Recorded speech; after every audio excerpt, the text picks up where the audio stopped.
Hi, so today is Thursday, 2 weeks following my toupet fundoplication surgery, and I just wanted to do an update on the last video, just to kind of say, on the last video I suggested that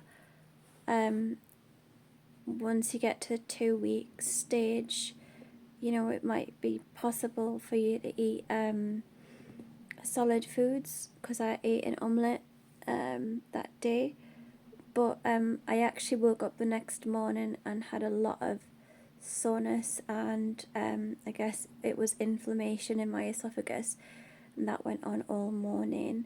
My esophagus felt really heavy. I was very aware of the shape of my esophagus in my chest because it was so inflamed. So I think actually in hindsight, yeah, that was probably too soon to eat solid foods. I've now gone back to eating more liquidified food, so I've actually eaten kind of vegetable soup, just random vegetables, no stock in it, and I did put a little bit of parmesan. I can't really help myself with putting things in that I shouldn't in sometimes, but yeah, gone back to, and I've got overly cooked well cooked pasta in there, and I blended it all to little bits. It's actually quite nice. It tastes quite nice actually, so I'm having that at the moment to eat, as well as the protein drink that I'm still having, and a smoothie, blueberry and banana smoothie with about 200 milligrams of almond milk. And today at about 10 o'clock I had porridge and banana, about 200 milligrams of almond milk, and I blended it all, which is part of the acid water diet as well. Not blended normally, but yeah, that's a new addition that I've added in because I was not doing that when I was staying at my mum's house. I'm actually back in my flat now with my dog, so that's actually really helping my mental health as well, just being with my dog.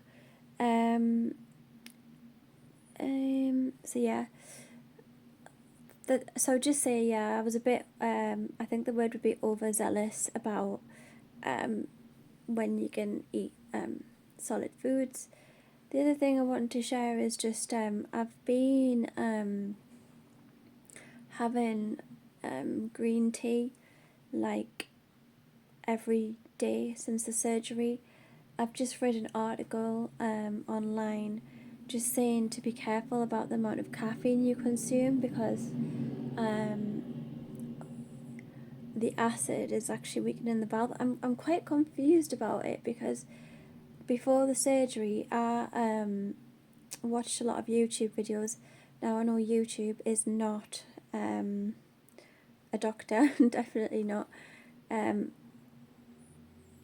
It's not, kosher medical advice, but a lot of what I heard was that the stomach having the stomach acid helps the valve to close, and when you take proton pump inhibitors which inhibit your stomach acid, that's when your valve becomes really lax. And I had taken proton pump inhibitors for over 10 years, and that was why I really wanted the surgery, because I thought, well, I'm on 40 milligrams of proton pump inhibitor, my valve is becoming more lax, my microbiome's being destroyed because the environment inside my stomach is just not natural. It doesn't foster a kind of diverse microbiome that is needed for a healthy gut.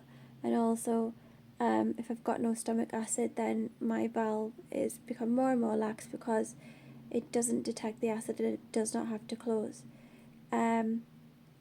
However, on this article that I've just read, it said stay away from overly caffeinated drinks that may cause acid. So I guess when it's healing, it's not good to have all the acid coming up. And that might be something that I just ring the hospital about to double check, because I'm not taking anything for acid at the moment. I refused the proton pump inhibitors. I did take some famotidine. I am sometimes having some Gaviscon, but I'm not really, and I am doing things that I shouldn't be doing, such as drinking green tea every day, which is more like a psychological dependency that I've got as part of a pick-me-up. Possibly part of the reason I've got the problem in the first place, because I used to be very addicted to drinking green tea, which people make jokes out of because it is a bit ridiculous to say you've got an addiction to green tea, but I used to drink like 10 cups of green tea a day, and well, like anything's really harmful when you do it in excess. But yeah, at the moment I'm drinking 1 to 2 cups a day, which is a lot better, but really probably would be better if I just wasn't drinking it at the moment. Yeah, so that's just an update. I would stick to more liquid diet, so I'm still I've reached the 2 week mark, so I guess it's Thursday, on next Tuesday I'll be at 3 weeks, and I think that's maybe when you can start to think about having more solid foods. But I hope that I'm sensible and I make the decision to have liquidified food for as long as possible. And I think it's just, this is one of the biggest things with this condition. It's like, you have to be so wise and make such wise decisions about what you put into your body, and you have to overcome your emotional impulses to eat what you want and drink what you want, and it's hard to do that. It's even more hard if you've been through a lot of emotional difficulties, or just in general. I think it's hard. I think life at the moment is quite psychologically difficult for people.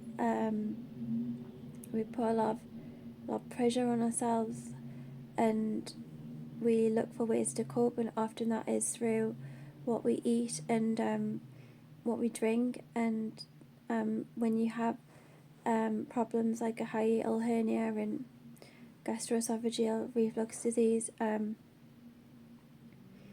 you can't do that really. You can't even do that. You can't rely on you can't just do what you want. Yeah, so that's this video. Yeah, just recommend keeping with the liquidified diet for a bit longer. I thought I was doing a lot better than I was, which is typical of me. So, yep. Good luck. Thank you. Bye.